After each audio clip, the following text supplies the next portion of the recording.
Hola, ¿qué tal? ¿Cómo están? Muy buenas noches. Soy Marco Bustamante y esto es Crónica Paranormal. Hoy vamos a hablar de un hecho ocurrido el 13 de octubre, el viernes 13 de octubre de 1972, hace ya medio siglo.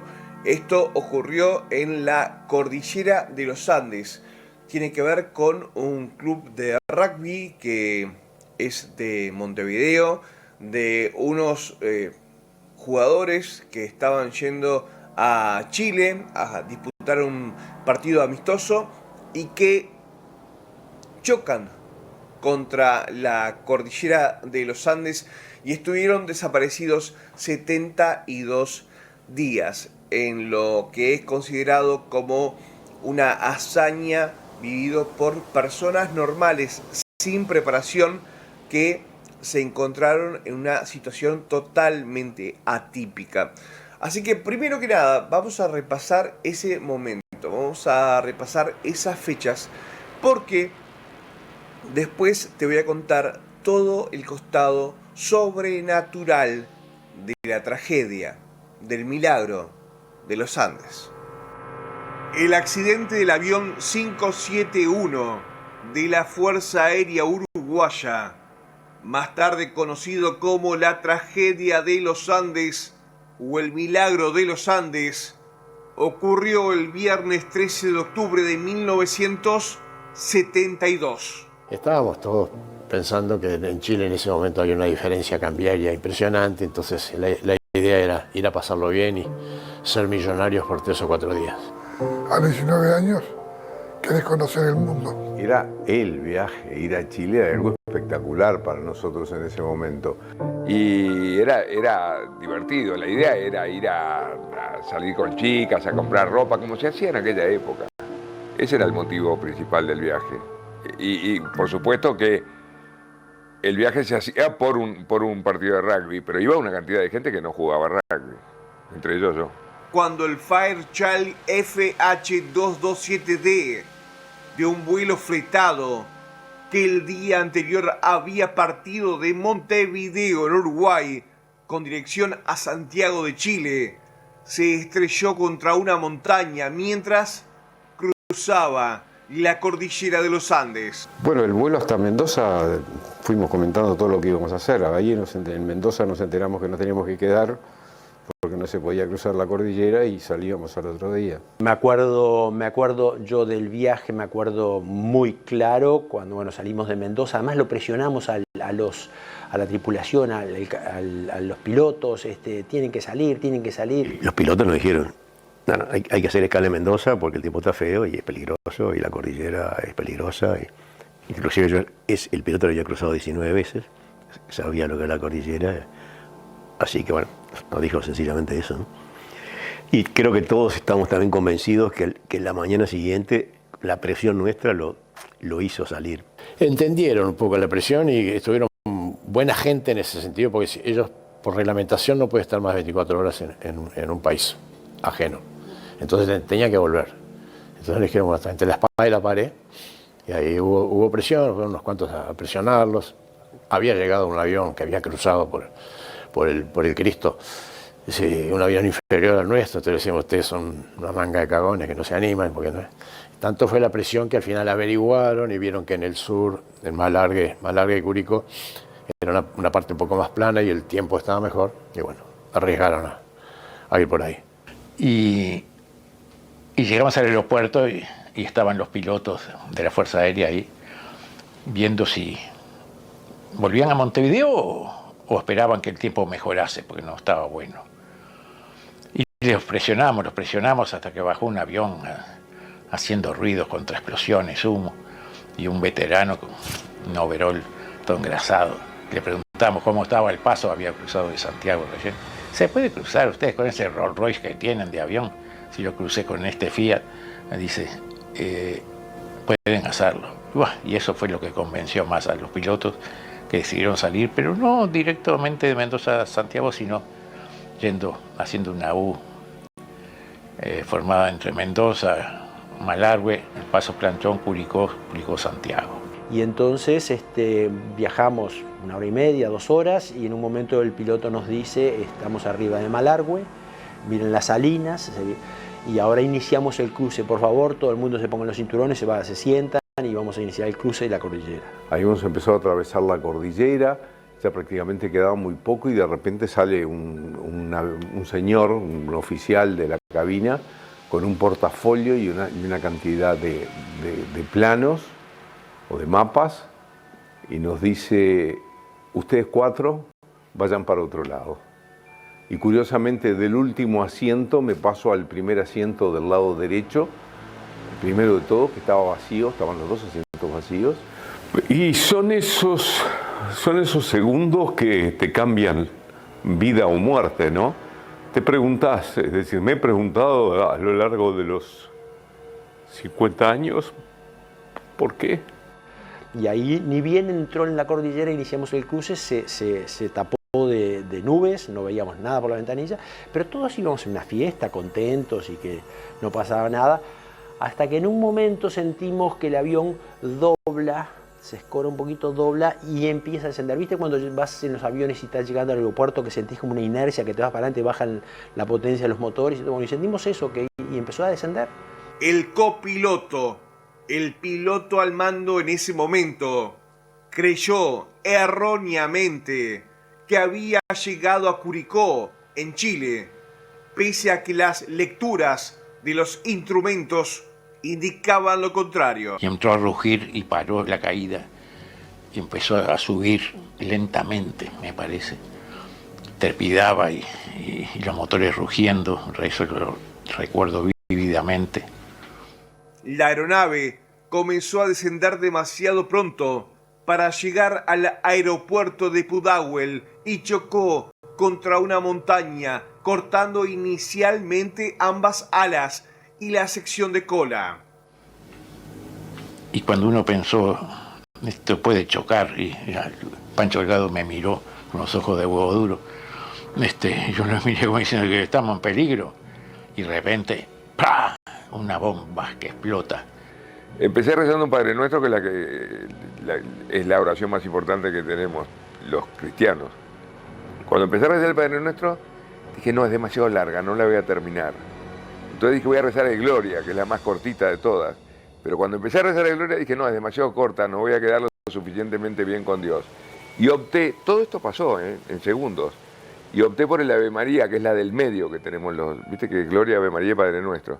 Y empecé rezando el Ave María en el momento del impacto y terminé de rezar el Ave María cuando el fuselaje se detuvo. Y bueno, y ahí silencio sepulcral. Uno ya iba prendido del respaldo de adelante, esperando la muerte, que el choque frontal contra algo, y a ver cómo me moría a los 24 años. Puta, no tenía ninguna gana. Y le digo, Adolfo, ¿qué pasó? Nos hicimos mierda en la cordillera. La parte restante del fuselaje se deslizó por la montaña a unos 725 metros antes de estrellarse contra el hielo y la nieve de un glaciar. Yo pensaba, esto se explota, esto se prende fuego, tengo que salir de acá.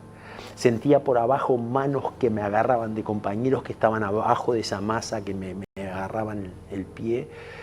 Y dije, en un momento salgo de acá, no podía salir, tenía el pie apretado. Y dije, me arranco el pie, pero de acá salgo. Y logré zafarme. Y cuando me zafo, pierdo un zapato. Yo cuento ese detalle, porque ahí cuando perdí el zapato, como que me vino una preocupación porque perdía un zapato y yo no me daba cuenta lo que acababa de suceder, que nos acabamos de estrellar en la montaña a 4.000 metros de altura y que 18 de mis amigos estaban muertos en ese momento. Los restos de la aeronave se ubicaron a una altura de 3.570 metros sobre el nivel del mar, en la cordillera de los Andes, en el departamento de Malargüe, provincia de Mendoza, a 1.200 metros de la frontera con Chile. Y en ese momento fue uno de los momentos de mayor miedo y una sensación de que estás perdido en el medio de esa inmensidad que estábamos, que habíamos caído con una pierna quebrada. Yo decía, ¿cómo voy a arreglar esto? ¿Cómo voy a poder subsistir con esta pierna así? Y bueno, y el pánico que te da en ese momento fue muy fuerte para mí en ese momento. El vuelo transportaba 5 tripulantes y 40 pasajeros, incluidos 19 miembros del equipo de rugby All Christian Club, junto con algunos familiares, simpatizantes y amigos. Y voy a avanzar y miro si tengo a la madre Parrado. Me agacho, le tomo el pulso en la carótida y vi que estaba muerta, así que tuve que avanzar y saqué el primer asiento, sí, y ahí apareció Canessa. 3 miembros de la tripulación y 10 pasajeros murieron inmediatamente y 4 murieron durante la primera noche. Para los que creemos que el infierno existe, nosotros esa noche vivimos en el infierno. Fue impresionante porque había tormenta, no había luna, no había nada, o sea que la oscuridad era total. Nos metimos adentro del avión como pudimos, entre los muertos, entre los fierros, entre los asientos rotos, entre los heridos. Y esa noche horrible, espantosa, fría, larga, desesperante, yo nunca encontré un lugar para acomodarme, ¿no? Me acuerdo también como si fuera hoy, desesperante. No podía sentarme en ningún lado, acurrucarme para esperar que pasara el tiempo. Durante las semanas siguientes fallecieron 12 personas más. Realmente era un infierno, porque había heridos por todos lados, muertos de frío, muertos de sed, muertos de miedo. Las autoridades comenzaron inmediatamente la búsqueda de la aeronave y sobrevolaron el lugar del accidente varias veces durante los días siguientes, pero no pudieron ver el fuselaje blanco en la nieve. El 21 de octubre, los esfuerzos de búsqueda se cancelaron. Los 16 supervivientes, a regañadientes, recurrieron a la antropofagia para permanecer con vida. Los periodistas que se hace el público en general es cómo se ha sobrevivido. Yo sé por declaraciones de ustedes periodísticas que ustedes establecen un lapso de silencio.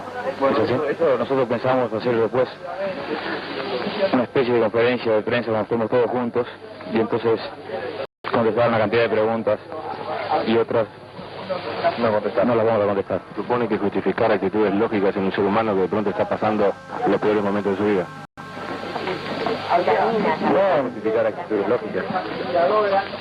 Sí, a eso voy. De pronto responder a preguntas lógicas, dando respuestas lógicas, preguntas lógicas ni ilógicas. El 12 de diciembre, Nando Parrado y Roberto Canessa subieron un pico de montaña de 4.650 metros sobre el nivel del mar sin equipos y caminaron durante 8 días hasta Chile, donde fueron rescatados. ¿Qué mensaje podrías entregarle tú en este momento a tus padres? ¿Qué le dirías tú ahora? A mi padre, que uno de los pensamientos fundamentales que me mantuvo vivo durante dos meses fue tratar de verlo de nuevo, ya que sé que en este momento me debe estar precisando y yo a él mucho, ¿no? Que pronto espero estar con él. ¿Cuántos familiares tienes tú? ¿Tienes más hermanos? Tenía a mi madre y a mi hermana que lamentablemente fallecieron en el avión y me queda otra hermana. Roberto, ¿tú habías pensado alguna vez que podrías pasar esta Navidad con tus familiares? Bueno, esa es la mayor ilusión nuestra y con eso nos engañábamos un poco y nos evadíamos pensando en pasar Navidad con la familia. Solamente la fe en Dios fue lo que nos mantuvo unidos así para pasar esta Navidad. Yo realmente con mandarles el mensaje de tranquilidad de que estoy perfectamente bien, ya me alcanza para pasar bien la Navidad. Sí, estamos perfectamente bien, que no se preocupen y los 14 compañeros también están muy bien. Por aquí tenemos al arriero, a este chilenazo que cruza a menudo la cordillera con su ganado. y que fue el primer hombre que pudo tomar contacto con los sobrevivientes del avión. Cuéntenos cómo fue ese momento, ¿a dónde iba usted? Yo venía caminando, primero cuando yo los vi, iba a juntar el ganado. Después, pero yo pensé que era gente que andaba turisteando, ¿no? Después cuando ya los veo que se aproximan corriendo, que corrían y se caían para acercarse a donde ya podían gritarme a mí. Entonces vine yo, me paré y me hacían con las manos, pero yo no lo entendía. El 23 de diciembre de 1900 fueron rescatados los... Recibiendo informaciones oficiales de parte de Carabineros de que fue encontrado un avión uruguayo perdido en... Bueno, y ya viste que lo que vivieron estas personas fue tremendo, fue terrible. Y cuando toman la decisión de que finalmente Parrado y Canessa salgan por la montaña a ver si había alguna salida a ese lugar, ellos, sin saber que habían encontrado un valle y que habían encontrado a un arriero y que los helicópteros estaban en marcha, camino hacia ellos, tuvieron el presentimiento de que la salida estaba cerca. De premonición.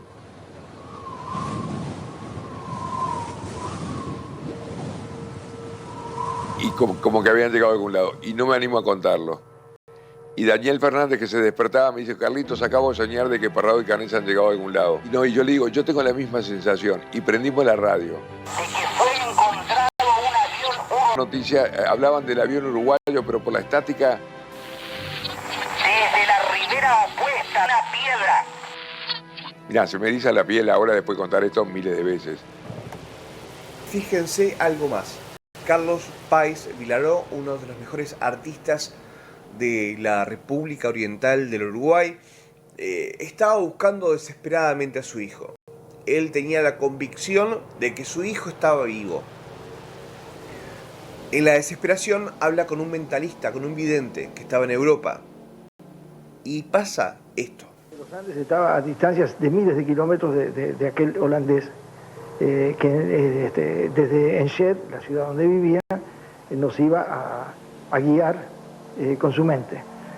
Pero el caso más extraño no es este, es el caso de que el profesor Croiset, consultado para que nos ayudara, en ese momento estaba siendo operado, estaba siendo objeto de una operación quirúrgica, y le pasó los poderes al hijo. Se interesó en el caso y, como quien pasa la pelota en un partido de rugby para hacer el try, le pasó la mente al hijo y le dijo: atendelo tú el caso. Y fue el hijo de Gerard Croiset el que, en infinitas e intermitentes comunicaciones, nos fue acercando y me fue acercando más fe y más refuerzos de fe para acercarnos al avión. ¿Él le decía que su hijo estaba vivo? No solo que estaba vivo, sino que describió patéticamente el accidente. Entonces, de golpe, yo voy hacia la montaña, yo me acerco a la montaña. Hay una montaña descabezada, por eso yo busqué mucho tiempo, durante casi semanas enteras, busqué la imagen de un volcán descabezado. Y tiene una nube permanentemente siempre encima, había una nube siempre encima de esa montaña.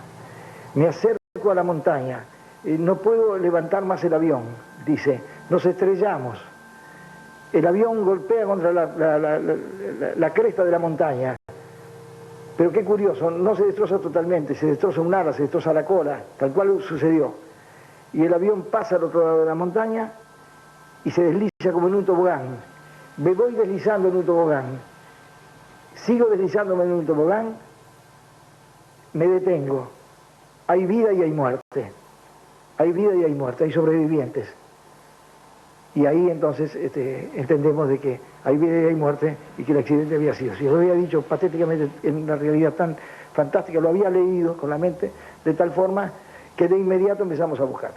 Entonces yo organizo una operación junto con un grupo de amigos extraordinarios del Radio Club de Talca, una operación como jamás yo pienso que se ha realizado en Chile para una búsqueda, porque 50 chicos voluntarios de los Boy Scouts partieron por una montaña, otro grupo de carabineros partieron por otra montaña, Y al final, como la fe mía no alcanzaba y me sentía como católico, que realmente no era el católico profundo que se necesitaba para la acción, le fui a pedir a un curita, que se llamaba el padre Tardigo, le fui a pedir que me hiciera el favor, que con la fe que él tenía y con su transparencia de vida, me acompañara hacia el Cerro Picasso con un grupo de andinistas y que se acercara lo más posible al Cerro Picasso y que rezara una oración de fe para los chicos. Y allí partieron en un camión junto conmigo, que se morían, se lavaban de frío, llegaron envueltos en la nieve hasta Altos de Vilches y desde allí iniciaron la expedición hasta el Cerro Picasso, sin encontrar absolutamente nada. Hasta que finalmente se dio, en los preámbulos de la Navidad, se dio el milagro. Croisset tenía razón. Y a pocos kilómetros, errándole por metros en una distancia tan descomunal, como si yo dijera que voy a encontrar a Brigitte Bardot ahora en una isla del Tigre, voy al Tigre de encuentro, el avión estaba allí. Y los chicos estaban vivos, y había habido vida y había habido muerte. Don Carlos, ¿y cómo explica usted todo este fenómeno parapsicológico? Bueno, mira, esto es una cosa que hay que creer, que existe realmente la comunicación. Tengo la voz de Croisset que me habla en holandés, yo me doy cuenta que no sé holandés. Y entonces digo, qué barbaridad, pensar que hemos hecho esta llamada y la tenemos que cortar. No, dice uno de los hombres que estaba en la OLM, holandés. Era un hecho mágico. Trajimos de inmediato al traductor de holandés y el profesor Croisset nos dijo otras de sus avanzadas. El avión está caído cerca de un pueblo blanco del tipo mexicano. En las pasturas están las ovejas, hay las vacas, ese pueblito blanco, ¿cómo se llama ese pueblo? Me dice, se llama Blanco. O sea que no solo Croisset había dado la orientación de que el pueblo era blanco, sino que se llamaba Blanco. Para mí el momento más emotivo de todos es cuando ya el día 72 prenden la radio, sintonizan y escuchan Parrado, Canessa, no saben bien qué, porque se lo come la estática, y cuando siguen sintonizando escuchan un Ave María que les dio la señal, ellos lo recibieron como una señal de que todo iba a estar bien. Y me siento, prendo la radio y en eso, ping, lo tengo a Eduardo sentado al lado mío y le digo, ¿qué haces acá? Porque era la primera vez que alguien venía conmigo a escuchar la radio. Y me dice, quiero escuchar la noticia contigo.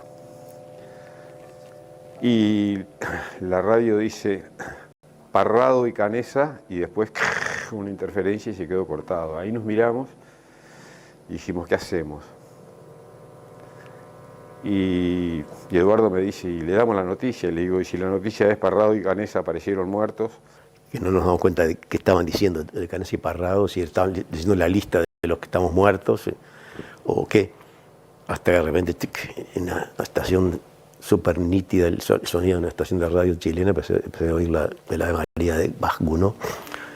Inolvidable momento también. Y entonces ahí, para mí, eso fue como la constatación y la verificación, la constatación de que había llegado. Fue genial porque dije, llegaron. Era como el mensaje del universo de una poética manera que me estaba anunciando eso.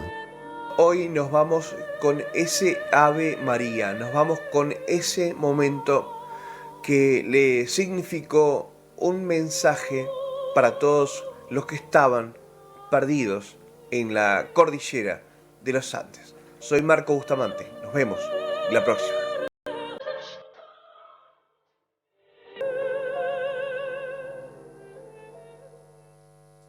Y el Martín Fierro a mejor programa de vida sana es para Seres Libres. Gastón